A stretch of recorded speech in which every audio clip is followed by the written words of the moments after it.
வணக்கம். 11 மணி செய்திகளை வழங்குவது நான் ஸ்ரீராம். முதலில் இந்த நேரத்திற்கான தலைப்புச் செய்திகளை பார்க்கலாம். திமுக வேட்பாளர் ஜெகத் ரட்சகனை ஆதரித்து காட்பாடி அருகே அமைச்சர் துரைமுருகன் பரப்புரை.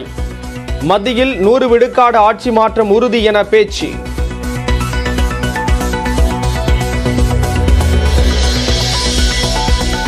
டாஸ்மாக் கடைகளை மூடிவிட்டு கள்ளுக்கடைகளை திறப்போம். கோவையில் பரப்புரை செய்த அண்ணாமலை உறுதி.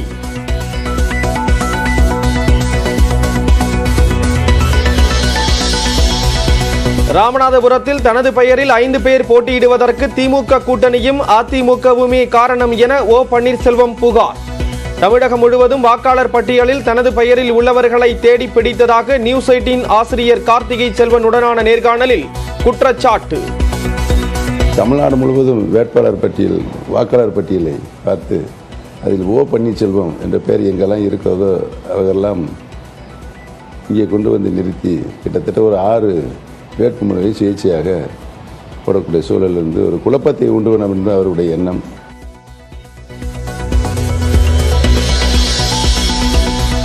மக்களவை தேர்தலுக்கான காங்கிரஸ் கட்சியின் தேர்தல் அறிக்கை இன்று வெளியிடப்படுகிறது. இலவச திட்டங்கள், இளைஞர்களுக்கான வாக்குறுதிகள் இடம் பெறுமா என எதிர்பார்ப்பு. வாக்குப்பதிவு எந்திரத்தில் உள்ள குறைபாடுகளை களைய தேர்தல் ஆணையத்திற்கு உத்தரவிடக் கோரி திமுக தொடர்ந்த வழக்கு. சென்னை உயர்நீதிமன்றத்தில் இன்று விசாரணை.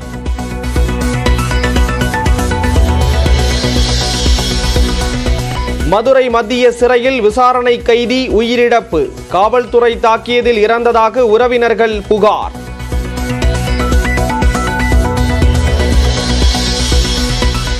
பழனி அருகே ஆயக்குடி அரசு ஆதிதிராவிட நல விடுதியில் மேற்கூரை இடிந்து விழுந்து விபத்து.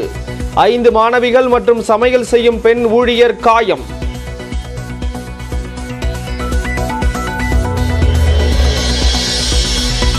மயிலாடுதுறை ஆரோக்கியநாதபுரம் பகுதியில் நடமாடிய சிறுத்தை சித்தர்காடு பகுதிக்கு இடம்பெயர்ந்ததா? மக்களை அச்சுறுத்தும் சிறுத்தையை பிடிக்க 3வது நாளாக தீவிர முயற்சி.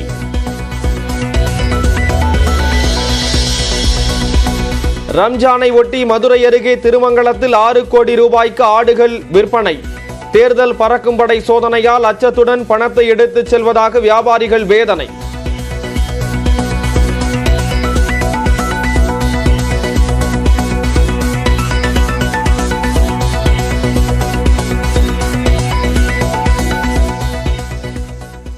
மக்களவை பொதுத் தேர்தலை முன்னிட்டு தஞ்சாவூர் தொகுதியில் போட்டியிடும் திமுக வேட்பாளர் முரசொலியை ஆதரித்து இளைஞரணி செயலாளர் உதயநிதி தஞ்சாவூர் மாவட்டம் பட்டுக்கோட்டை தபால் நிலையம் அருகே பரப்புரை மேற்கொண்டு வருகிறார்.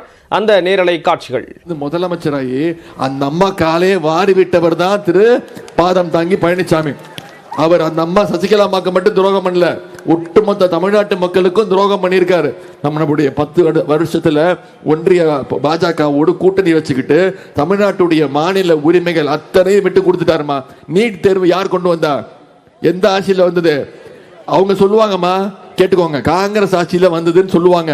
அப்போ திமுக கூட்டணியில இருந்து சொல்லுவாங்க இருந்தது. 2010 நீட் தேர்வு இந்தியா முழுக்க வந்துருச்சு, தமிழ்நாட்டுக்கு வந்துச்சா? கலைஞர் விடவே முடியாதுன்னாரு. நுழைவுத் தேர்வு தேவையில்லை, கவுன்சிலிங் முறையில 12ஆம் வகுப்பு படிச்சா போதும், அந்த மதிப்பெண் வச்சு நான் மருத்துவ சீட்டு கொடுக்கிறேன், ஏழை எளிய கிராமப்புற மக்கள் படிச்சு மருத்துவர் ஆகணும்னு நுழைவுத் தேர்வை ரத்து பண்ணவர் டாக்டர் கலைஞர் அவர்கள். இன்னும் சொல்ல போனா மறைந்த முதலமைச்சர் ஜெயலலிதா அம்மையார் இருக்காங்கல்ல, அவங்க இருந்த வரைக்கும் தமிழ்நாட்டுக்குள்ள நீட் தேர்வை நுழைய விடல. அந்த அம்மா இறந்த பிறகு இங்க இருக்கக்கூடிய இந்த அடிமைகள் பாஜகவுக்கு அது வேணாம், அதெல்லாம் நீ சொல்லிட்டு போயிடுவா, அப்புறம் கோர்ட்டு கேஸ் நான் சுத்தணும். அந்த அம்மா 100 நாள் ஆஸ்பத்திரி வச்சிருந்தாங்க, யாரையும் பார்க்க விடல. அது விசாரணை கமிஷன் போயிட்டு இருக்கு. யார் யார் உள்ள போகணுமோ கண்டிப்பா நம்முடைய தலைவர் உள்ள அனுப்புவாரு, அனுப்பிட்டு தான் இருக்காரு, ஒவ்வொருத்தரும் அனுப்பிட்டு இருக்காரு. இப்போ அந்த அம்மா இறந்த பிறகு இந்த நீட் தேர்வை கொண்டு வந்துமா அரியலூர் மாவட்டம், இங்க பக்கத்தில் இருக்க அரியலூர் மாவட்டத்தில் அனிதான்ற ஒரு குழந்தை, நல்லா படிக்கக்கூடிய பொண்ணு, 1200க்கு 1120 மார்க்கு. எவ்வளவுமா? 1200க்கு 1720 வாங்கி இந்நேரம் அனிதா உயிரோடு இருந்திருந்தா டாக்டர் அனிதா. அந்த அம்மா அந்த குழந்தை உச்ச நீதிமன்றம் வரைக்கும் போய் போராட்டம் பண்ணுச்சுமா, கடைசியில இறந்து போச்சு, தற்கொலை பண்ணிக்கிச்சு. அனிதாவோட மட்டும் நிக்கல, அனிதால ஆரம்பிச்சு இந்த 8 வருஷத்துல சென்னைக்கு பக்கத்துல குரோம்பேட்டில் ஜெகதீஷ் என்ற ஒரு பையன் கோச்சிங், இப்போ நீட் படிக்கணும்னா கோச்சிங் கிளாஸ் போகணுமா, கோச்சிங் கிளாஸ்ல லட்சமா பணம் போடுங்கிறாங்க. அந்த பையன் எழுதி வச்சு செத்துட்டா, எங்க அப்பா கிட்ட கோச்சிங் கிளாஸ்க்கு என்ன அனுப்புறதுக்கு பணம் இல்லை, அதனால நான் என்னால டாக்டர் ஆக முடியாது, நான் இறந்துடுறேன், நான் தற்கொலை பண்ணிக்கிறேன்னு லெட்டர் எழுதி வச்சுட்டு இறந்துட்டான்.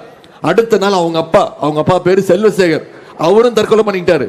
என்ன எழுதி வச்சுட்டாரு, எனக்கு இருந்தது ஒரே பையன், ஆமா டாக்டர் ஆகணும்னு அவ்வளவு ஆசைப்பட்டான், கோச்சிங் கிளாஸ் அனுப்புறதுக்கு என்கிட்ட பணம் இல்லை, அதனால நானும் தற்கொலை பண்ணிக்கிறேன்னு இறந்துட்டார். ஒரு குடும்பத்தையே நீட் தேர்வுக்கு இழந்திருக்கிறோம்.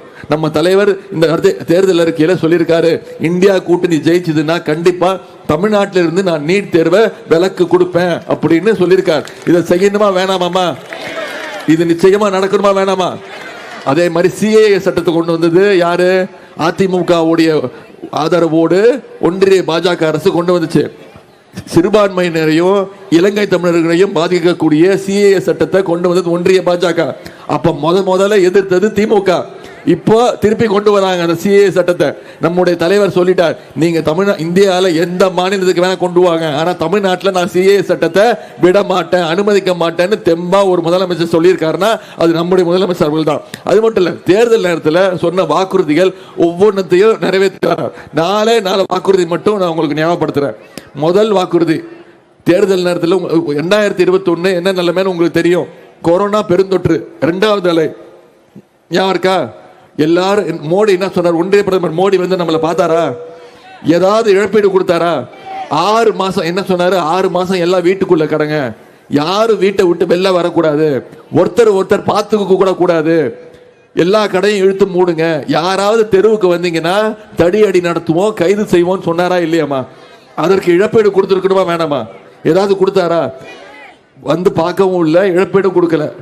என்ன தெரியுமா சொன்னாரு, எல்லாரும் ஒரு நாள் வீட்டை விட்டு வெளில வாங்க, எல்லாரும் கையில விளக்கு பிடிச்சுக்கோங்க, எல்லாரும் கையில மணியை பிடிச்சுக்கோங்க, கை தட்டுங்க, ஒலி எழுப்புங்க, சத்தத்தை போடுங்க, சத்தத்தை போட்டீங்கன்னா அதை கேட்டு பயந்து கோவிட் வைரஸ் பயந்து ஓடி போயிடும் சொன்னாரா இல்லையாமா?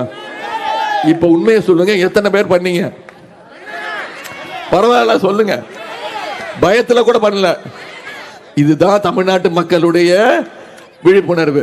இதுதான் ஒன்றிய பிரதமர் திரு மோடி அவர்கள் கோவிடுக்கு தமிழ்நாட்டுக்கு செஞ்சது, இந்தியாவுக்கு செஞ்சது. ஆனா நம்முடைய தலைவர் என்ன பண்ணாரு, கோவிட் வைரஸை போக்கணும்னா அதுல இருந்து வெளில வரணும்னா ஊசி போட்டா மட்டும்தான் அதுல இருந்து வெளில வர முடியும்னு தானே முதல் ஊசி கோவேக்சின் ஊசியை போட்டுக்கிட்டு மருத்துவ விழிப்புணர்வை ஏற்படுத்தி கோவையில் இருக்கக்கூடிய ஒரு மருத்துவமனைக்கு போய் பிபி கிட்ட போட்டுக்கிட்டு தைரியமா அந்த கோவிட் நோயாளிகள் இருக்கக்கூடிய வார்டுக்கு உள்ள போய் அவங்களுக்கு தரமான மருத்துவமனை கொடுக்கப்படுதான்னு இந்தியாவிலே ஆய்வு செஞ்ச ஒரே தைரியமான முதலமைச்சர் நம்முடைய முதலமைச்சர் அவர்கள் தான். அந்த பெருமை அவருக்கு மட்டும்தான். அதே மாதிரி உங்களுக்கு தமிழ்நாட்டு மக்களுக்குன்னு ஒரு பெருமை இருக்கு. அது என்ன தெரியுமா, இந்தியா முழுக்க எல்லாருமே பயந்தாங்கம்மா. அப்ப மறைந்த நகைச்சுவை நடிகர் விவேக் அவர்கள் ஊசி போட்டுட்டு 2 நாள்ல இறந்துட்டார், ஞாபகம் இருக்கா? அப்ப எல்லாரும் புரளியை கிளப்பி விட்டாங்க, ஒரு ஊசி போட்டதுனாலதான் இறந்துட்டாரு அப்படின்னு. ஆனா அது உண்மை கிடையாது, அவருக்கு வேற மருத்துவ பிரச்சனைகள் இருந்தது. அப்போ நம்முடைய தமிழ்நாட்டு மக்கள் இருக்கீங்கல்ல, நீங்க தான் இந்தியாவிலேயே அதிகமான கோவிட் ஊசியை தைரியமா போட்டுக்கிட்டு ஒட்டுமொத்த இந்தியாவுக்குமே கோவிட். தஞ்சாவூர் தொகுதியில் போட்டியிடக்கூடிய திமுக வேட்பாளரை ஆதரித்து திமுக இளைஞரணி செயலாளர் உதயநிதி ஸ்டாலின் பரப்புரை மேற்கொண்டார். அந்த காட்சிகளை பார்த்தோம்.